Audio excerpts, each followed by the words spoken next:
What is up, Earthnoids and Spacenoids? I am just a simple new type. And in this episode, we are finally returning to Mobile Suit Gundam Zeta Defiant. Last time, people at Axis plotted another coup. It happened to be led by none other than Felicia. Gotten attempted to solve this mystery on his own, and Haman and Felicia began their mobile suit duel while Axis security systems are down. This time, Kai and Recoa sneak onto Kilimanjaro with the help of a young hacker. Amado meets with Sailor Mass, and Fa and Hankin head to McDaniels. So let's get into this. UC 0079. Felicia, under Yuri Hassler's command, withdraws from Abawa coup. UC 0083. Yuri Hassler preps departure from Axis to go support the Delaz fleet. He says that if anything happens to him, it is up to her. Yuri seems to be the actual headmaster. Ilya and Mashimer head out to support Haman. Suddenly, Bruno and Zibizek surround Haman. This isn't a duel, but an ambush. Felicia also says that they used a jammer that deactivates her funnels. That's a convenient tool that should be used more often. Gotten works with the security officer to use the Royal Communications line to contact Sarana Khan. She can relay communications to the normal channels, which seems to be a backdoor set in place by Maharaja Khan. Bruno's Dom instantly is destroyed. The blast comes from Mashimer's Galgu. He attacks Zibizek while Haman handles Felicia. Felicia's team thinks that they are better because they experienced the war, unlike her team of young officers. Haman wonders why they took out Clemens and Mihail. She says those two were Xeon shills that sucked up to Degwin like their former commander Dozel. She says that Axis doesn't need soldiers like her and strikes her with a beam saber. She is able to defeat Felicia, but their fight took them out too far. She is out of propellant and is a sitting duck. She wishes that she could see Shar one more time before she dies. That is when she picks up an Jarja. It is Karasun. Back at Axis, they were able to unencrypt a message that was left for Haman. She plays it to see her father, Maharaja. She tells her that Shar is none other than Casaval Rim Daikun, the heir to Zeon. He tells her to work hard together with Casaval to restore order to Zeon. But Shar has abandoned Axis. Hearing this, she realizes that Shar truly abandoned her and her people. She realizes that he is on his own path, and thus she must walk her own path alone for the sake of Axis. Paris. For the first time in ages, Sailor Mass and Amado are united. She recalls running into Shar on Site 7. She knew that he was a different person then, and finds it hard to believe that he has changed for the good. Amado tells her that Bright will handle him if anything goes wrong, but he fully believes that Quattro is all about Spacenoid independence. And Amado believes Bright, so he believes Quattro. He tells her that Kai has found their base on Kilimanjaro. He wonders if they could even survive an assault. Kai and Recoa has gathered all the intel they can on the outside. Now all they could do is go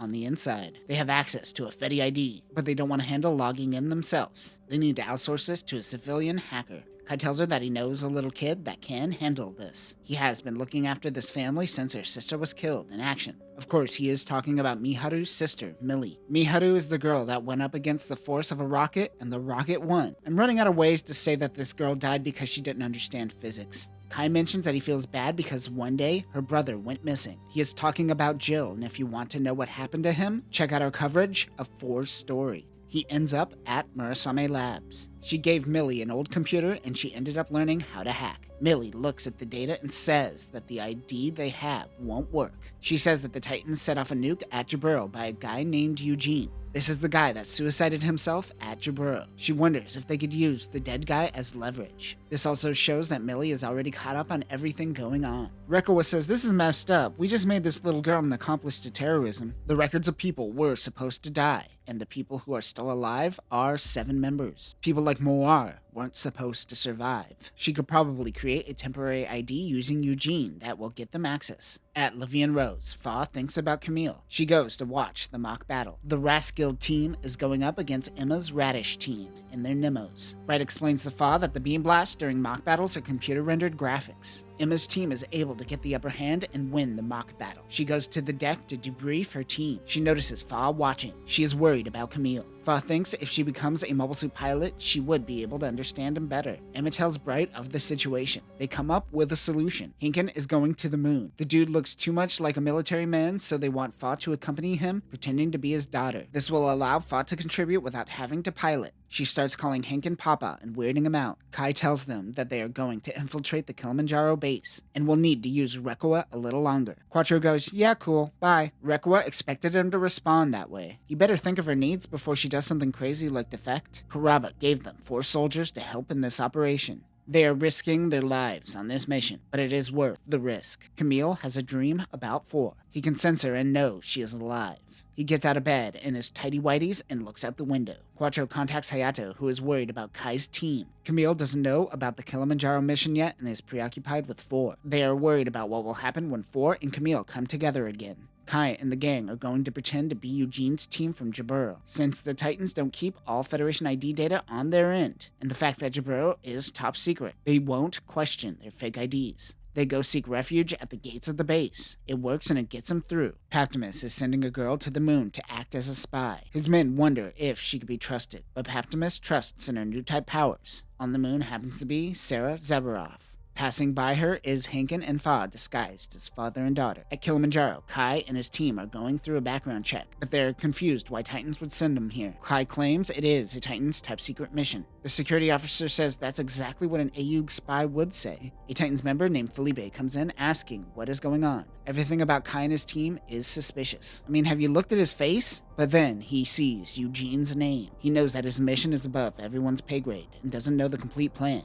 They give Kai's team new Titans IDs. Fa looks at a McDaniels on the map, which seems to be their meeting place. But Hankin wants to buy a present for Emma. They go to a jewelry store where Fa realizes that he is buying something for Emma. She says that she won't tell the rest of the crew if he recommends her as a mobile suit pilot. Hell yeah, Fa doing a little blackmail. Nice. Kai and his team are given temporary IDs and told not to stir up too much trouble. Fa and Hankin head to McDaniels where she runs into Sarah. Before Kai's team goes snooping around, he mentions that the only one who would know who they are is Mawar. She should be stationed at Grips, but they can't be too cautious. 4 months earlier, a Titans team is stealing a colony. This colony will be used for a colony drop on Aldrin City on the moon. This place was chosen to minimize civilian damage, but civilians will indeed die during this operation. Back in the present, Kai's team stumbles onto a bunch of Marseilles along with a unit they've never seen before. It happens to be a Bjarlant. They are pushed out of the area as they don't have clearance. They have to check the 28th floor, which is reinforced with Luna titanium. They don't know how to break in. At Grips, Bask meets with Haman. As of now, all new types are under authority of new types labs. After the completion of Kilimanjaro, the Titans are to assume all control over their new type subjects. They will eventually give an official statement to Federation Parliament about the situation in Jaburo. Haman wants Mawar to accompany his inspection of the new base.